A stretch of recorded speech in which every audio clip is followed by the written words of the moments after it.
जीत लिया। रणभूमि में साक्षात भगवान विष्णु के सुदर्शन चक्र को 3 बार वापस लौटा दिया और महादेव का वेश धारण करके कैलाश की पवित्रता भंग करने का दुस्साहस किया। तब महाकाल ने क्रोध में अपना त्रिशूल उठाया और वह त्रिशूल भी उसे छू तक नहीं सका। आखिर कौन था वह असुर जिसके सामने त्रिदेव भी असहाय हो गए?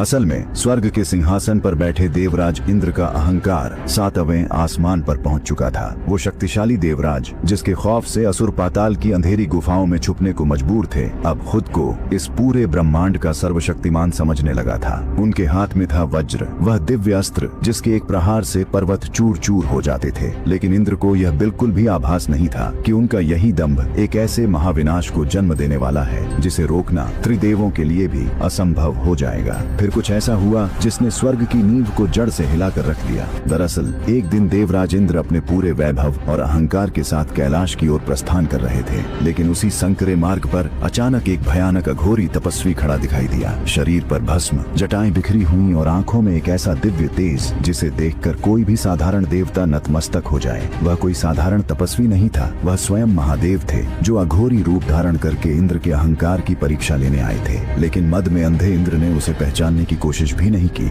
इंद्र ने ललकारते हुए आदेश दिया, मार्ग से हट जाओ। लेकिन वह अघोरी टस से मस नहीं हुआ। स्वर्ग के राजा को यह अपमान सहन नहीं हुआ। इंद्र का क्रोध भड़क उठा, लेकिन अगले ही क्षण इंद्र ने वह भयानक भूल कर दी जिसने साक्षात महाकाल को जगा दिया। क्रोध से तिलमिलाए इंद्र ने रणहुंकार भरते हुए अपना सबसे विनाशकारी अस्त्र वज्र उठा लिया और पूरी शक्ति के साथ उस अघोरी पर प्रहार कर दिया। वह महाविनाशकारी वज्र बिजली की गति से आगे बढ़ा, मानो आकाश को चीर देगा। लेकिन जैसे ही वह अघोरी के समीप पहुंचा, एक अदृश्य शक्ति ने उसे हवा में ही रोक लिया। वज्र की चमक क्षण भर में बुझ गई। स्वर्ग का सबसे शक्तिशाली अस्त्र मानो किसी अदृश्य दीवार से टकराकर राख बन गया। देखते ही देखते अघोरी का रूप विलीन हो गया और साक्षात त्रिलोकीनाथ महादेव अपने प्रचंड रौद्र स्वरूप में प्रकट हो गए। उनके प्रकट होते ही ब्रह्मांड कांप उठा। जटाओं में बहती गंगा प्रचंड हो उठी, गले में वासुकी नाग फुफकारने लगा और उनके मस्तक पर स्थित तृतीय नेत्र में प्रलय की ज्वाला धधकने लगी। महादेव ने दहाड़ते हुए अपना तृतीय नेत्र खोल दिया और उस नेत्र से प्रकट हुई एक ऐसी प्रलयंकारी ज्वाला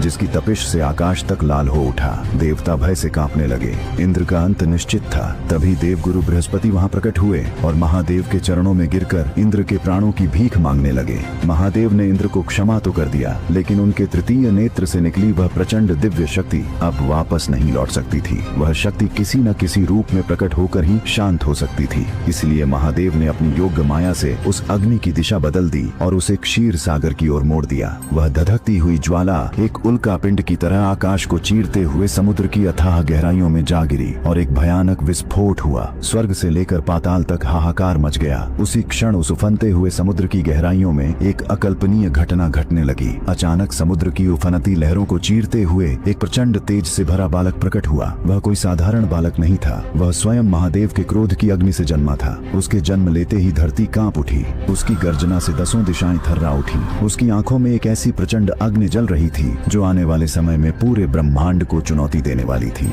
देवताओं के प्राण सूख गए क्योंकि वे समझ चुके थे यह कोई साधारण जन्म नहीं है। देखते ही देखते साक्षात परमपिता ब्रह्मा उस भयानक कंपन को महसूस करते हुए वहां प्रकट हुए। ब्रह्मा जी ने उस बालक को देखा और तुरंत समझ गए कि यह कोई साधारण जीव नहीं है। उन्होंने गंभीर स्वर में कहा, यह बालक जल से उत्पन्न हुआ है और इसने महादेव के क्रोध को धारण किया है, इसलिए आज से इसका नाम होगा जलंधर। ब्रह्मा जानते थे कि यह बालक भविष्य में असाधारण शक्ति का स्वामी बनेगा। यह शिव के क्रोध से उत्पन्न हुआ था और एक दिन तीनों लोकों के संतुलन को चुनौती देने वाला था। देवताओं के चेहरों पर भय साफ दिखाई दे रहा था क्योंकि उन्हें आभास हो चुका था यही बालक एक दिन स्वर्ग को भी चुनौती देगा। लेकिन असली संकट अभी बाकी था क्योंकि यह तो केवल शुरुआत थी। समुद्र की गहराइयों में जन्मा वह बालक अब धीरे धीरे एक भयानक योद्धा में बदल रहा था। उसके भीतर महादेव के क्रोध से जन्मी एक प्रचंड अग्नि धधक रही थी। जैसे जैसे वह बड़ा होता गया, पाताल के असुर भी उसके तेज से भयभीत रहने लगे। जब वह असुरों की सभा में गरजते हुए प्रवेश करता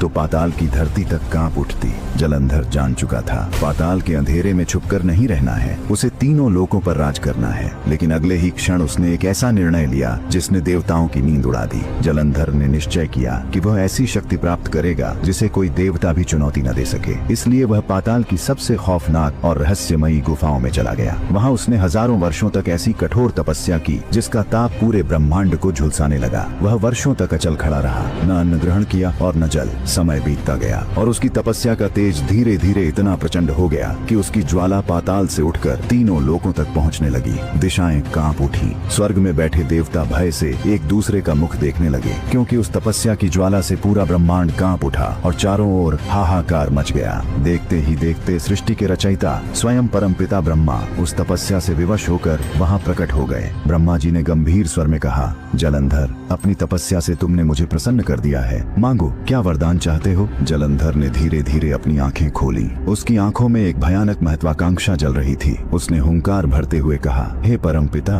मुझे ऐसी शक्ति प्रदान करें कि युद्ध भूमि में कोई देवता मुझे पराजित न कर सके। मुझे अजेय होने का वरदान दें, जिसे कोई देव या गंधर्व न मार सके। ब्रह्मा जी कुछ क्षण मौन रहे, लेकिन तपस्या से प्रसन्न होकर उन्होंने अंततः कहा, तथास्तु। यह सुनते ही स्वर्ग में देवताओं के प्राण सूख गए। फिर कुछ ऐसा हुआ जिसने उसे लगभग अजेय बना दिया। पाताल लौटने के बाद जलंधर का विवाह परम सती वृंदा से हुआ। वृंदा भगवान विष्णु की परम भक्त थी और उसका सतीत्व अत्यंत महान था। उसने संकल्प लिया कि वह अपने पति की रक्षा के लिए अपने तप और पतिव्रता धर्म की सारी शक्ति समर्पित कर देगी। और उसी क्षण वृंदा के सतीत्व से जलंधर के चारों ओर एक ऐसा अदृश्य कवच बन गया जिसे कोई भी देवता भेद नहीं सकता था।